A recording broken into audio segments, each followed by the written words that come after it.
Hey everyone, my name is Scott Tarpey. I'm a MOG antibody disease patient and founder of my myelitis.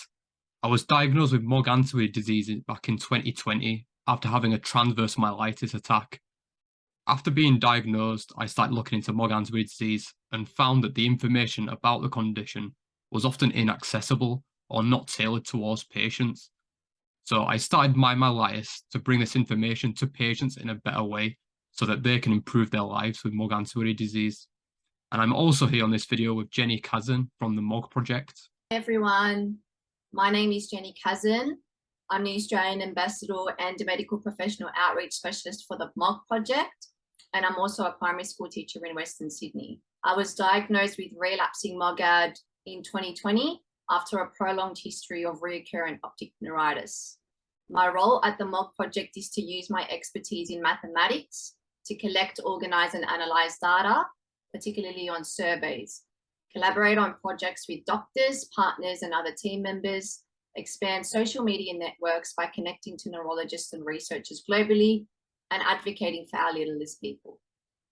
Firstly, I would like to state that neither Jenny or myself, we are not medical professionals, and none of this should be taken as medical advice. These findings are our interpretation of the Ignition Survey 2 fatigue and MOG antibody disease results. We would like to thank Dr. Elias Sotirchos and Dr. Badia Norbaksh from the Johns Hopkins School of Medicine, who contributed to the designing of the survey and reviewing the results. And we would also like to thank the other members of the MOG project. This includes Julia Leffler, Jennifer Gould, Rebecca Salke, and Chuck Bees, who designed the survey, collected, organised, and analysed the data alongside Jenny Kazan and me. I would also like to echo what Scott has just communicated, adding a mammoth thank you to the people who participated in the Ignition Survey 2, Fatigue and MOGAD, because without your support, we wouldn't have made this possible. You will see from the results the impact that your involvement has made on accelerating new research in MOG antibody disease and helping the MOGAD community. So why was the Ignition Survey 2 designed, and what was the goal for the survey? We designed the survey based on what we were seeing regarding the fatigue experienced by MOG antibody disease patients within the community. This survey aims to hopefully inspire more research to be undertaken on MOG antibody disease. We wanted to explore if patients who have MOG antibody disease experience more fatigue than the members of their households who do not have the condition. By using community surveys such as this one, we hope to potentially highlight areas of importance to healthcare professionals who can then conduct formal studies on a bigger scale with more resources. Research has been conducted on fatigue in other conditions which are similar to MOG antibody disease, such as multiple sclerosis and neuromyelitis optica spectrum disorder. But I believe that this is the first time that research has ever looked into fatigue and MOG antibody disease. Okay, so now I'm going to talk a bit more about the demographics of those who were surveyed. The respondents to the survey were 187 MOG-positive patients, including 21 pediatrics and 166 adult patients. This also included 62 members of their household who do not have MOG antibody disease. This was an online global cross-sectional survey that involved both females and males from a variety of ethnic backgrounds. As you can see, the vast majority of respondents are from the USA and have a white Caucasian ethnic background. Here are some central nervous system presentations of those diagnosed with MOG antibody disease. 28% of pediatrics under the age of 18 years old who are diagnosed with MOGAD experienced acute disseminated encephalomyelitis at some point in the disease, also known as ADEM, followed closely by optic neuritis bilaterally on 20%. In adults over 18 years old, the most common phenotype was bilateral and unilateral optic neuritis, making up almost 50% of adult presentations. Other typical central nervous system involvements included transverse myelitis, autoimmune encephalitis, and brainstem involvement. The results of the survey also possibly showed a link between MOG antibody disease fatigue and acute and the preventative treatments that the participants were taking. Firstly, participants' treatments were divided into 3 categories: those who were not on any treatment, those who were taking an acute treatment, and those who were taking preventative treatments. The most popular acute treatments taken amongst participants were IVIG, oral prednisone, and IV steroids. Participants taking preventative treatments included 50 out of the 187 respondents taking rituximab, 43 participants were on IVIG, and 36 were not on any treatments. In their opinion, 82% of those diagnosed with MOG antibody disease currently felt fatigued often, with 131 of them being on a preventative treatment. You're probably wondering what the Modified Fatigue Impact Scale is and how it assesses fatigue. Fatigue is a lack of physical or mental energy perceived by the individual with usual activities. The Modified Fatigue Impact Scale, also known as MFIS, is a set of 21 questions completed by the respondents. It consists of 3 categories: physical, cognitive, and psychosocial, with each question given a score from 0 to 4. The minimum score is 0, and the maximum overall score is 84, which is associated with more severe fatigue. Let's take a look at what the data tells us about fatigue measured by the Modified Fatigue Impact Scale.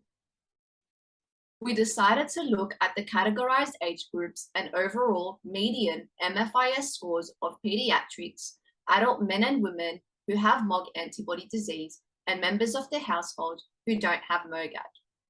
What we identified is that adult females who have MOGAD had a median MFIS score of 51.5 and suffered a substantial amount of fatigue, followed closely by adult men who have MOGAD with a median MFIS score of 50.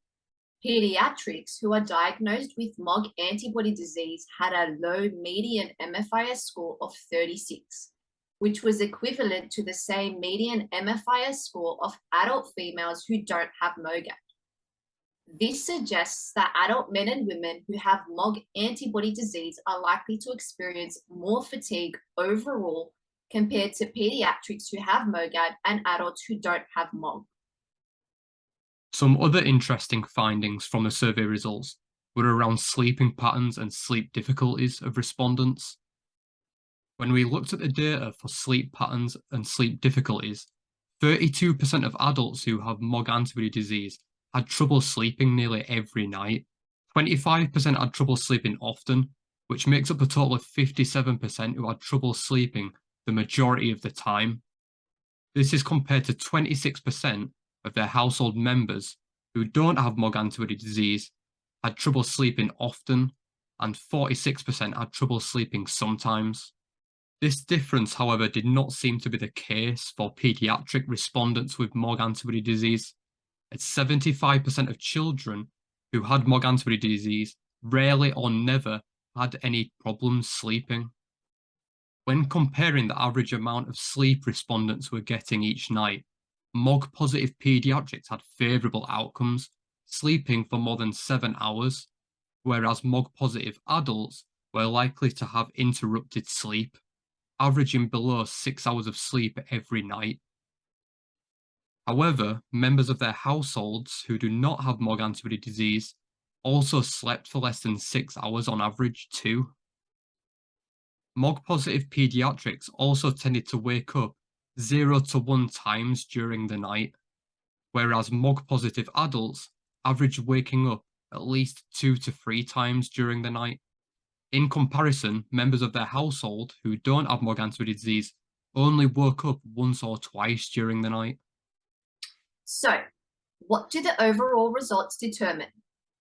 According to this table, the results of the Ignition Survey 2, Fatigue in MOGAD, which includes the overall total MFIS score analysis for both MOG-positive respondents and their household members who don't have MOGAD, as well as the previous interpretation of sleep difficulties, treatment, and other categories, are suggestive that fatigue does exist in patients who have MOG antibody disease compared to their household members who don't have MOGAD. The findings should warrant further investigations and research into this autoimmune disorder. Luckily, research was immediately sparked before and after the release of the results of this survey. We are excited to announce that Dr. Dimitrios Ladakis, Dr. Elias Turkos, Dr. Badia Nurbaksh, and others from Johns Hopkins School of Medicine, together with Scott, myself, and other MOG project members, which include Jennifer Gold, Julia Lafella, Rebecca Sulkey, and Chuck Bies, contributed to the research article, Fatigue is a Common Symptom in Myelin-oligodendrocyte glycoprotein antibody disease.